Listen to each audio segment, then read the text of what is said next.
ঘর থেকে কেবল হুট করে চশমা পরে বের হতেই মনে হলো যে মানে আমি তো ঢাকাতে আছি, ঢাকাতে আসে যদি চশমা পরে ঘুরে বেড়াই তাহলে গ্রামে একক মানুষ একক কথা কবে যে এই দেখ সময়টা ঢাকাতে আছে তো একবারে মানে এমন মাস্তান হয়ে গেছে যে দিনরাতি চশমা পরবে আছে এটা। কিন্তু আসলে সমস্যার জন্য চশমা পরা। এই দেখেন আমার হঠাৎ করে চোখটা দেখতেছি একটা লাল হয়েছে, বাড়িতে বললো আমি তো বুঝতে পারিনি, পরে দুপুরে গোসল করার পর বুঝতেছি একটু হালকা করে জ্বলতেছে। তো ওই জন্য এখন প্রচুর রোদ, গ্রামে এখন প্রচুর রোদ, ওই জন্য আমি ভাবছি তাহলে কালো চশমাটা পরি, ওর পরে বের হয়। তো এরকম কেবল পরে বের হবো তাহলে মানে রোদটা লাগবে না বা কেউ বুঝতে পারবে না এই জন্য। তো পরে মানে মনে হলো যে যখন রুম থেকে বের হবো তখন মনে হয় যে আমি তো ঢাকাতে আসো না মনেই নাই তো আমি এখন যদি যদি বাড়াই আমি তাহলে তো 100% মানুষ খুব যে মাস্তান হয়ে গেছে এইরকম। কিন্তু আসলে কি তুমি সেটা তো আর মানুষ বুঝবে না, না বুঝে মানুষ সমালোচনা করে।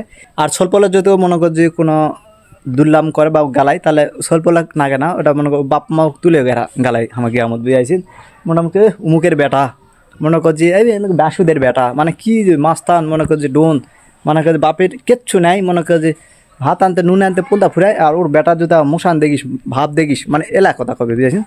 তো এলা কথা মানে যার মুখ দিয়ে কবে কবে আর তোমার মুখ দিয়ে খালি কান্দে শুনবিন, এই কান্দে শুনবিন, এই কান্দে বার করে দিন।